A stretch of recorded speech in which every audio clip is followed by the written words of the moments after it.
As our technologies become better and better, more video game companies strive for more realism in their releases. Developers spend an excruciating amount of time perfecting minute details that reflect the real world, and this provides us with truly immersive experiences. However, sometimes things can go a little bit too far. I'm Si for WhatCulture.com, and here are 10 times video games were too realistic. Number 10, A Trip to the Bank, The Witcher 3. Going to the bank is the annoying little cousin at the table of adulthood. No one likes it, but everyone has to tolerate it. But hey, at least video games let you avoid the joys of adulting, right? Well, The Witcher 3 would beg to differ.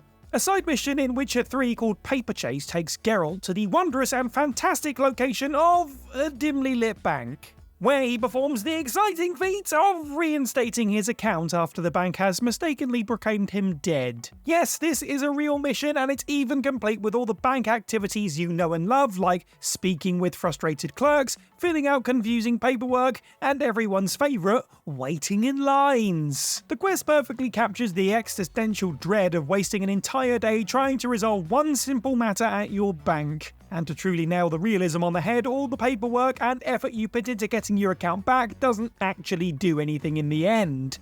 As it turns out, the bank has already invested all of your money. Whoever wrote this quest clearly had a bad bank experience one day and channeled all their hatred into their work, and you know what? I'm here for it. Number 9, Depleting Resources, Cities Skylines 2.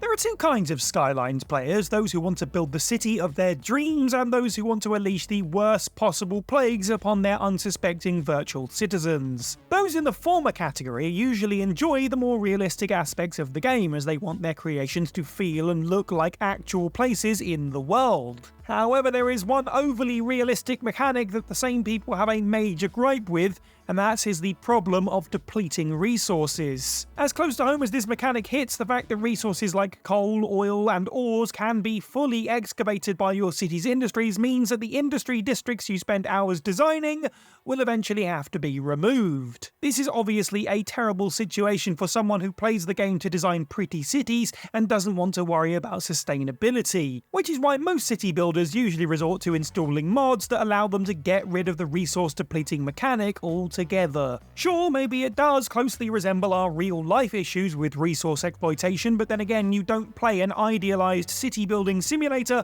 to worry about real-life, unideal ecological struggles. Number 8, Malaria, Far Cry 2. It isn't uncommon for video games to tackle real-life issues, and Far Cry 2 is a good example. Not only does the game have a strong portrayal of the struggle of war survivors, but it also addresses the terrifying reality of contracting malaria by giving it to you. In the game, your character is infected with a disease early into the story. He regularly suffers episodes of disorientation and overwhelming lethargy, which can only be treated with regular doses of an extremely rare medicine. Mechanic does an amazing job of showcasing the effects of malaria and creating a fitting sense of anxiety by having to experience them. But let's be honest, from a gameplay perspective, being accurately infected with a deadly disease is the most tedious and annoying thing possible. The malaria attacks are so frequent and debilitating that they take away all the fun from most of the action scenes. You can't fight or shoot with your vision going blurry every other moment, and if you try to ignore them, your character will simply keel over and fall into a coma. Maybe we could dial back on the realism just a little bit, Far Cry 2, at least let me shoot some people in peace every now and then. Number 7, a finger-cutting tutorial, Heavy Rain. Heavy Rain's story isn't completely grounded in reality, and if you disagree, well then remember Agent Jaden uses a set of hyper-advanced Google glasses that require him to snort hard drugs in order to operate them. This game's weird. However, when things do get realistic, they also get kind of disturbing. And in the case of the chapter called The Lizard, the realism is downright traumatizing. In the chapter, the origami killer forces our protagonist Ethan to cut off his own finger in order to receive a clue about his missing son's whereabouts. And yes, the actual gameplay and visuals of this scene are just as bad as that sounds. Being an interactive experience, the game makes you cut the finger off yourself, giving you plenty of choices along the way, such as what tool you'll use for cutting it off with and whether you'll try to cauterize the wound with alcohol or fire. Each choice in the trial is as immersively gruesome as it can be, which is why even those who aren't faint of heart can barely stand watching it, and you probably can't see it right now, there's probably a lot of blurring going on because YouTube. It's as though the developers wanted you to feel like you're actually cutting someone's finger off, and that's quite disturbing. Number 6. Breaking a leg, Project Zomboid. Project Zomboid puts a great emphasis on realism in order to make your zombie apocalypse experience feel more dreadfully immersive. Thanks! One of the most detailed and fleshed out systems in the game is the health tracker for your character. Each injury you suffer can be applied to a different part of your body and comes in a variety of kinds such as cuts, fractures, burns, and of course, zombie bites. The game makes sure to make the virtual injuries last as long as their real-life counterparts would, and while this definitely sounds impressive, you quickly realise it's also excruciatingly frustrating the moment that your character breaks a leg. Those who have had the displeasure of breaking their leg in real life will be surprised by the cringe-worthy accuracy of Project Zomboid's take on it. Your character, of course, can barely walk, but the intense pain prevents them from doing work and even sleeping, and the broken appendage takes almost a whole month to heal. Yes, the game is so realistic that it will have you lumbering around and resting for weeks just to make sure your previous injury is accurate to real-life experiences. Oh yes, sitting around and barely doing anything, that's my favourite kind of gameplay. Number 5. The Subway, Grand Theft Auto 4. Grand Theft Auto 4 is full of details that ensure it's the most immersive an experience it can be. This said, sometimes striving for realism can cross the line between reasonable and why is this even in the game?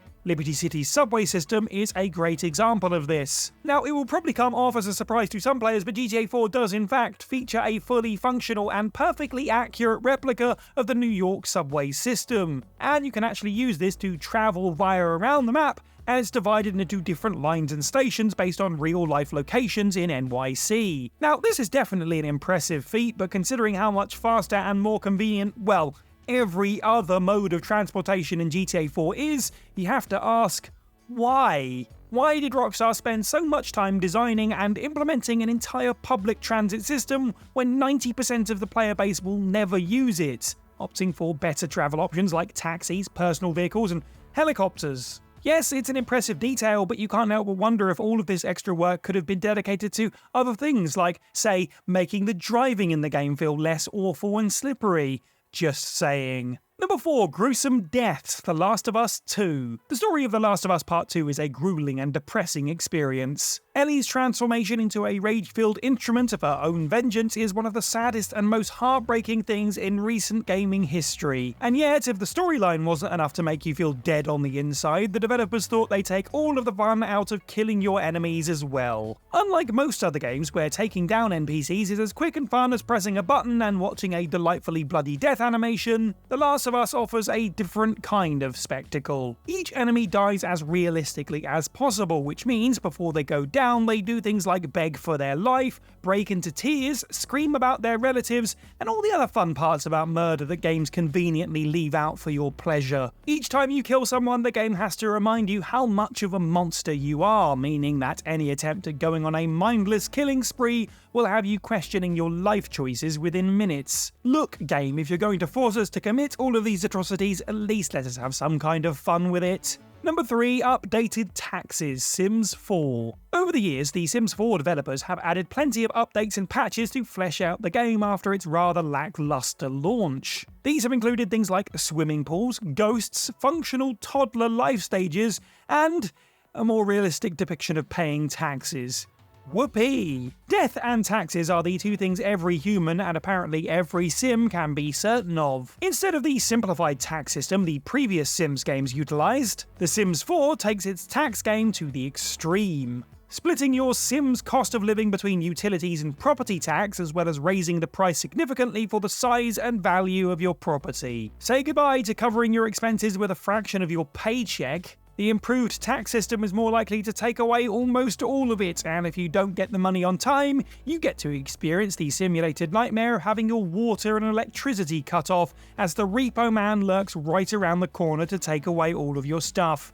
Dang you, repo man! You know the economy is bad when even the Sims can't afford to take a shower. Number 2. Shrinking horse bits, Red Dead Redemption 2. The level of detail and realism in Red Dead Redemption 2 has been the talk of the gaming world ever since the game was released. I mean, if you clicked on this video, you were pretty much waiting for the Red Dead Redemption 2 entry, weren't you? You have NPCs that actually eat their meals, enemies that react accordingly to which part of the body you shoot, and the one thing that raises the eyebrows of everyone who hears it, horse testicles that shrink in the cold in real time. If you followed Red Dead Redemption 2 release at all, you'll know that this detail has been mentioned over and over on every forum, Reddit post, and gaming site on the internet. The concept, although certainly realistic, is just so weird that it raises so many questions. Who is in charge of modelling and programming this? And why do they make everyone who played the game look at their horse's junk from behind just to see if the rumour was true? This detail is one of the rare examples of Rockstar realism that makes you want to quote Jeff Goldblum's character in Jurassic Park. The devs were so preoccupied with whether or not they could, they didn't stop to think if they should.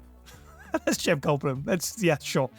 Keep that in there. At number 1, a realistic drive to Vegas, Desert Bus. Desert Bus is an infamous title that has earned notoriety on the internet for its simple yet incredibly sadistic premise. Driving a bus for 8 real-life hours from Tucson, Arizona to Las Vegas, Nevada. That's right, despite its retro graphics, Desert Bus is probably the most realistic driving simulator to date, as it's the only driving simulator that captures the true feeling of boredom, exhaustion, and frustration that you feel after spending hours behind a wheel. The path you take to Vegas is a straight road, splitting an empty desert in half. Nothing about your journey is difficult, but that's actually the biggest detriment to your success. Because your environment is so desolate and the path you travel is so devoid of anything to keep you alert, it's really easy to grow bored of the game and suddenly find the bus swerving a little bit to the left or the right, which causes it to drive off the road and then crash, forcing you to dial that clock back and do it all over again. If you've never experienced what it's like to fall asleep while driving, and I really hope you haven't, then Desert Bus is probably the most realistic way to do so in a safe and controlled environment. Not that that's anything to really brag about.